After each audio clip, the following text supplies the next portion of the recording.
think so, Okay. yes. All right. Hello. Please take a seat. All right. You would start us off by spending a minute or two telling us why you want to be a judge. Sure. Thank you, everyone, for the opportunity to meet with you again here today. As I mentioned last time, I'd really like to be a judge in this circuit because I've spent a large portion of my professional career dedicated to public service, and I'd like to continue that public service by providing this circuit with a neutral and detached magistrate that would give all the cases that came before them a fair shake. I believe that I have the professional experience. I have been a trial attorney for 17 years. Had in excess of 60 jury trials, and most of those trials were extended, long trials. So I feel that I know the rules of evidence, rules of procedure, and I think it's important for a judge that's going to be presiding over a trial court to have some trial experience and to be familiar with the general day-to-day workings of a trial division. So I believe I bring that experience as well as a personal life experience, having been married for 21 years, have 2 children, a 10-year-old and an 8-year-old, and worked basically throughout Florida doing various things. My father died when I was 13. My mother was a high school dropout. So bottom line is I've seen some things as well. So I think I'd like to bring that life experience to the bench as well. So that's really the reason why I'd like to serve if this committee felt so nominating. David, this is currently family law seats. The Chief Judge tells us it could be civil or criminal. Right. It would be up to him and other factors. But tell us how you would transition into the seat or to remain a family law seat. Sure. I was out on my own for a couple of years. I had a partner until we were asked to come back to the Attorney General's office.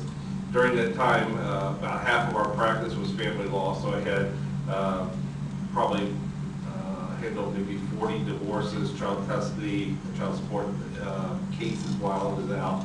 And so I am familiar with it. I went to, I think, at least 2 of the board certification seminars on family law, not with the idea that I was going to become board certified, but I certainly like the information. I find it was great information to have, so I participated in that. There was also a great family law attorney by the name of JNC Dec that I hooked up with over in Lake County that was board certified, that was able to kind of give me some guidance. So I have a working knowledge, certainly I believe, of family law. I also we're fortunate in Florida to have the Judicial College, and I think we get great information there. And with hard work, I believe that I can get up to speed, hopefully, in a little time. And certainly, I also, while I was out, I did guardian ad litem work in the dependency area. So I'm generally familiar with how the dependency court works, having done the guardian ad litem work there as well. So I'm comfortable. Basically, with the hard work and time that's required to get up to speed, I'm comfortable that I'll be able to do that, and certainly in any other areas that this position may develop into. Dave, we advanced you last time. Yes, sir. How did that work out? I enjoyed it. I thought it was a great experience. I heard a lot of horror stories from other people that I've talked to, but I didn't experience any of that. I thought everybody I met with was pleasant. I wasn't really caught off guard with anything that came up. And I thought it was a good experience, and I appreciate the endorsement that you folks did by sending me up. It was a good, positive experience. David, I know we discussed it last time about moving. Of course, this is a Volusia County decision. Yes, sir. Has anything changed with your family that would hinder your move? No, sir. My family is ready to move over tomorrow, if given the opportunity. We're ready to come. Again, the only thing where we're at now is my physical office is located in downtown Orlando. As I think I mentioned to the committee before, 85% of my work takes place in Volusia County by choice. We're fortunate in my position that we don't have any cases come into us that we don't want to come into. It's kind of like private practice in that regard. We can kind of pick and choose which cases we take and where we file those cases. And I choose to do 85% of my work over here in Volusia County because I love it. It's a great place to be. The judiciary is great. The attorneys I work with are great. And so my home is halfway in between my office and where I do most of my work. I live right in Seminole County, so I live kind of halfway in between. But the bottom line is we're ready to move over tomorrow if given the opportunity. Is there a judge here in the Seventh Circuit that you admire or see you pattern yourself after? Honestly, really one of my people I admire the most, I think, is Judge Clayton. I love Judge Clayton. I think that he is fair. He gives everybody an opportunity to be heard. He makes people walk outside the courtroom feeling like they got a fair shake. And I think ultimately that's what's very important. Many times people just want to be heard and feel like they got a fair shot, whether it comes for them, rules it for them, or against them. At least they feel like they get a fair shot, and I believe that he does that. But I think we're fortunate to have a lot of great judges here in Volusia County, and frankly, there's all kinds of judges. I wouldn't mind patterning myself after, just because, like I said, that's the reason I choose to practice so much in Volusia County, because I think we are very fortunate to have a great judiciary over here. David, no matter what C does with the civil, criminal, and family, it's going to be very high volume. Can you describe for us what in your work background, history, you think will have prepared you to handle that, or will translate well, the skill set translate well to moving the docket forward? Yes, sir. I think I have the experience in that, and having had the ability to travel around to various judges, various courtrooms throughout Central Florida, and really even throughout Northern and Southern Florida, I've been able to see various practices that I think are mindful of the attorneys that practice in front of them. I think I would be able to take those various things like how to run a docket, in which you didn't have a lot of attorneys wasting their time, while various things were being handled that they didn't need to be sitting there waiting for.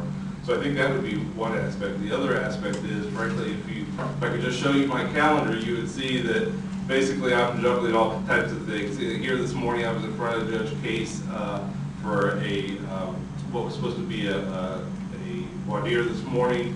When I leave here, I have a meeting in Orlando, back to Sanford for violation of probations at Sanford, another meeting in Heathrow, and that's just kind of on a daily basis. So if I were to show you my calendar, you would see that every day I have 4, 5, 6, 7 different things in different parts of the state going on, and so it's just a matter of how you organize your time. I think you have to be very well organized in order to be efficient, those type of things. I think that will translate well to the bench with the high volume docket that you're prepared to deal with.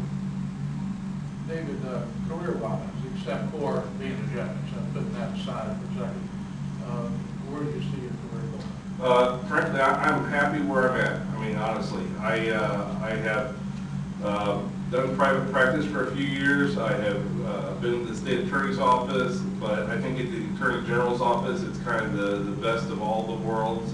We have many of the good things about private practice. We have many of the good things about being employed by the government. And so I think it's kind of the best of both worlds, and I'm happy where I'm at. I would like to be a judge someday, and hopefully that opportunity will present itself. But if it doesn't, I'm not looking to jump ship or run anyplace else. I'm actually quite happy. I've worked under various administrations, going back to the Bob Butterworth administration with the Attorney General's office, and various administrations since then. And it's a great place to be, so I'm very fortunate. You currently serve on the 18th Circuit, JNC Dec. I do. So you know our position all too well. Well, I don't know about your position, but I can tell you, our experience that we went through. I mean, recently we had 2 positions opened up in Brevard County that we sat down and went through. One, Judge Silverdale retired or announced his retirement, so we had this committee meeting, had interviews, and we nominated 6 people, one of which was a county court judge who was recently appointed, and then went through that process again recently with the county court position that was now available or now vacant, and again nominated 6 people. So I know that you guys spend a lot of time and a lot of effort going through this process. It's not an easy decision, and certainly I appreciate that. So what would you think someone would say as a critique of you? As a critique of me, During the vetting process, in contacting past opposing counsel, other members of the bar, what do you think would be a critique of your practice?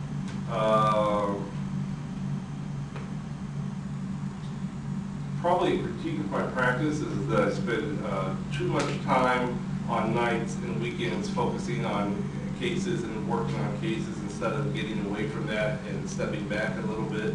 I tend to do that quite often.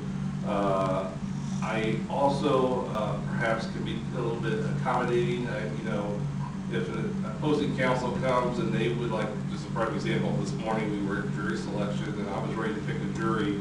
Opposing counsel wanted to continue the case because he wanted to have some depots transcribed.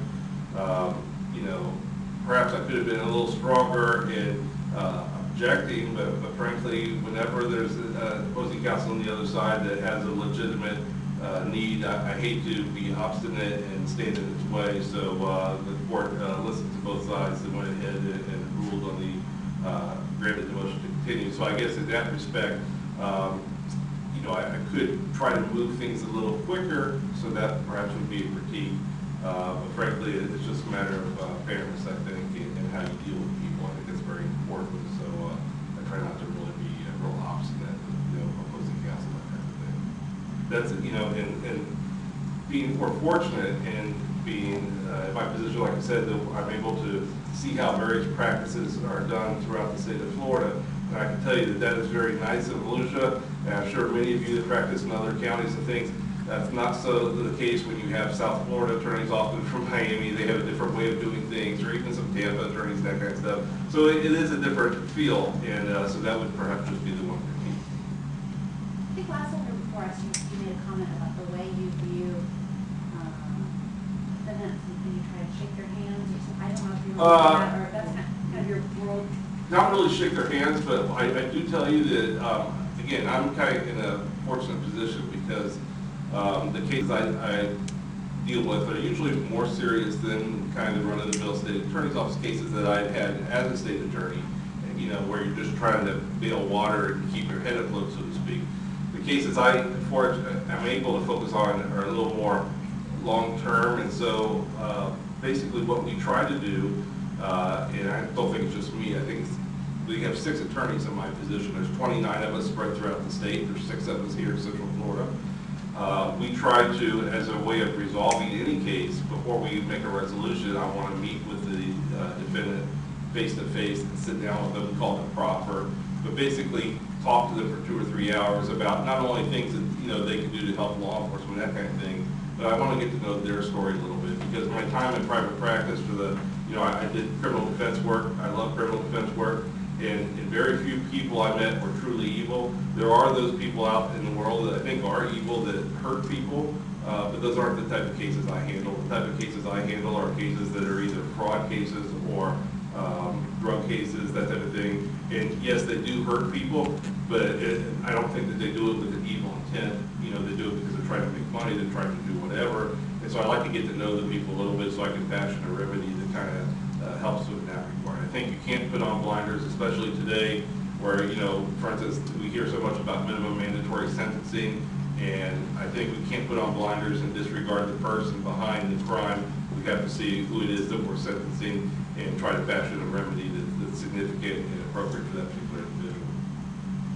Well, Dan, thank you for coming in this morning. Oh, thank you so much. Appreciate it. We're going to conclude our deliberations by close of business tomorrow, and get our list together by then, and we'll be reaching out to all applicants. Great. So that you know we stand. I appreciate it. Thank you so much. Thank you. It's good to see you again.